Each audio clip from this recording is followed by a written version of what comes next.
Muy bien, vamos a con la última de las presentaciones, con lo que no hace falta creo que me presente a mí mismo.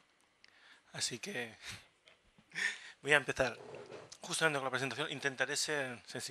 sintético y así ajustarnos a la hora prevista de finalización. La presentación que a continuación les expongo lleva como título la utilización de un simulador de redes ópticas de conmutación de ráfagas para evaluar servicios de teleasistencia. Esta presentación se basa en los trabajos que hemos estado realizando dentro del grupo de redes y servicios de banda ancha de la Universidad Politécnica de Cataluña, en la que estábamos trabajando pues en identificar las mejores tecnologías en redes ópticas que tengan una aplicación tanto para el transporte masivo de datos en datos troncales como en la aplicación para usos pues no tan tradicionales de este tipo de redes como pueden ser justamente redes asistenciales. El escenario aparentemente es bastante diferente, ya que típicamente las redes ópticas se han aplicado justamente para el transporte masivo de datos en redes troncales, como puede ser pues, una red nacional, como puede ser la red de Telefónica o cualquier operador que haya a nivel nacional. Pero también hay una traslación que se puede realizar hacia redes asistenciales, ya que hay unos patrones de equivalencia significativos. Justamente ese análisis fue el que expuse pues, hace 2 años en el anterior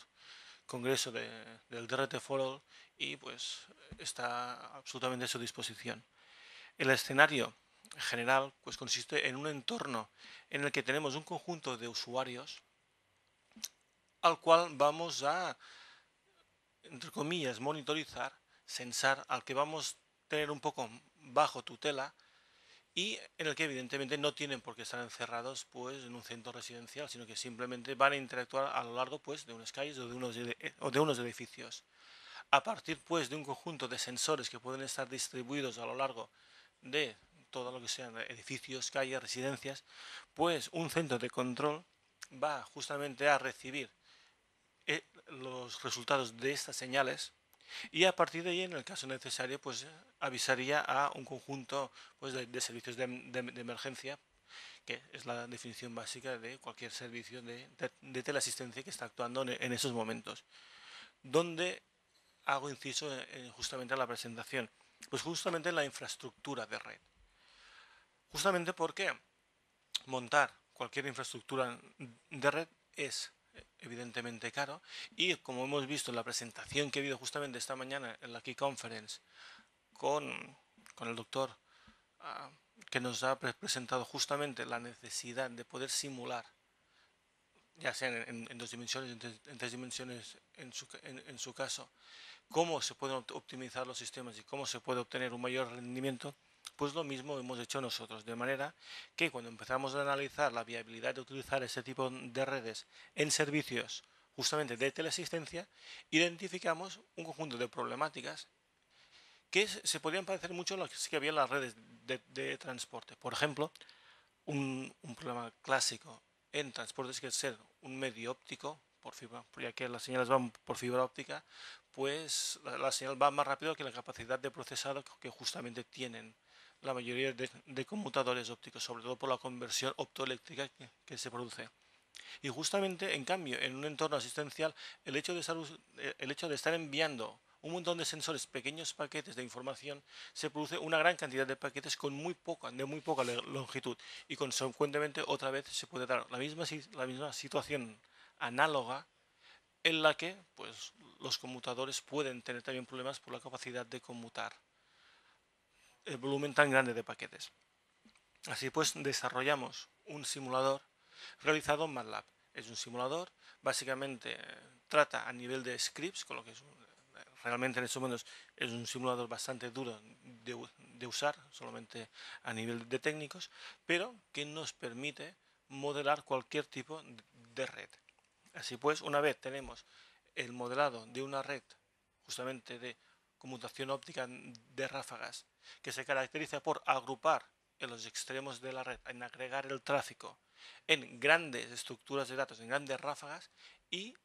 enviar un paquete de control que establece el camino hacia el destinatario de la red, y una vez se ha establecido el camino, pues la ráfaga evoluciona a través de ese camino que ha abierto ese primer paquete de control. Justamente de esta forma conseguimos minimizar el número de paquetes que circulan por la red. La estructura, pues, de ese simulador, he procurado minimizar el número de figuras con código y poner más bien unos dibujos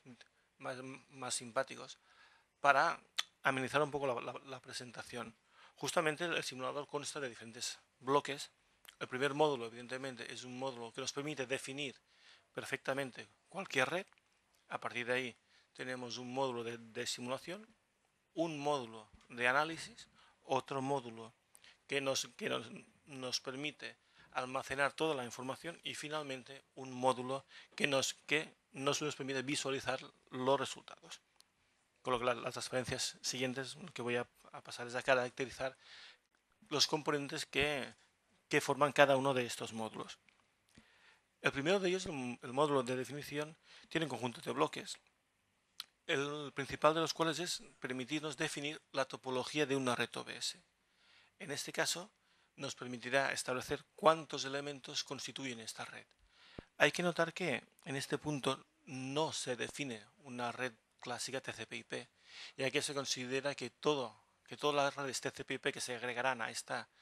red OBS en la frontera, pues ya se pueden caracterizar a través de sus perfiles de tráfico, de forma que no es necesario añadir un grado más de complejidad al simulador. A partir de ahí, los elementos de que constará la red OBS son, por una parte, los nodos frontera, los nodos que interactúan con las redes TCP/IP y que además pues transmiten lo que son los paquetes TCP/IP agregados dentro de las ráfagas hacia otros extremos de la red OBS, nodos núcleos, nodos interiores de la red que simplemente conmutan paquetes desde un enlace a otro, y evidentemente los enlaces de comunicación que ya consideramos que sean de fibra óptica. A partir de aquí tenemos también unas estructuras que nos permiten definir perfectamente el tráfico TCP/IP que se agregará en los nodos frontera, y además tráfico OBS que también se puede generar dentro de la propia red OBS en cualquiera de los nodos, ya sean nodos frontera o nodos núcleo. Una vez ya tenemos los nodos, ya tenemos la topología de la red, lo que nos falta también es poder definir claramente qué protocolos de encaminamiento, de planificación o de agregación se usarán. Como protocolos de encaminamiento, pues entendemos aquellos que nos permitirán descubrir un camino entre un extremo a otro extremo de la red, en lo que pueden ser tanto dinámicos como estáticos.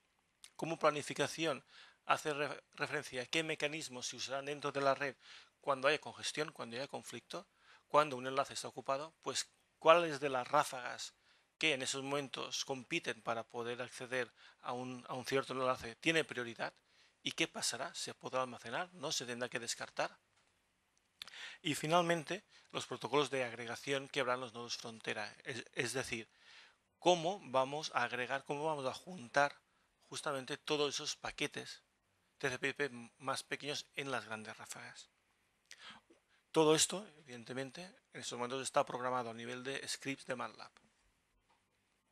Una vez ya tenemos definida y parametrizada completamente la red, ya entramos a poder simularla. Los módulos pues tienen una correlación muy directa, evidentemente, con cada uno de los elementos constitutivos, con lo que tenemos pues módulos que nos permiten tratar a nivel global toda la red, módulos para cada uno de los elementos de la red, ya sea los enlaces, porque un enlace no es simplemente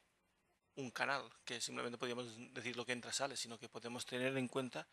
conceptos como el retardo de propagación, o incluso más adelante, aunque eso no está hecho, posibles problemas que pueda haber.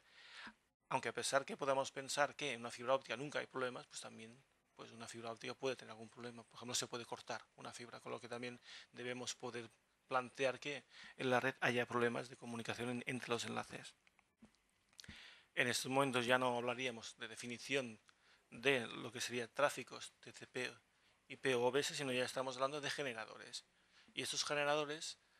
generarán el tráfico a partir de valores estadísticos. Es decir, medidas medias de los paquetes, tiempos,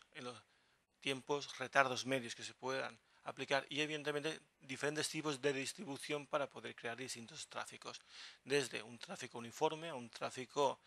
creciente exponencial, decreciente exponencial, con unas medidas, pues, igualmente con unos tamaños medios generales, mayoritariamente mayores, mayoritariamente pequeños, centrados alrededor de un valor. A partir de todos estos datos podemos parametrizar y caracterizar cualquier tráfico y los generadores irán inyectando justamente este tráfico a lo largo de la simulación, de forma que nosotros definiremos, aparte de lo que son cada uno de los elementos o de caracterizar cada una de los nodos, enlaces y tráfico, pues definiremos un intervalo de simulación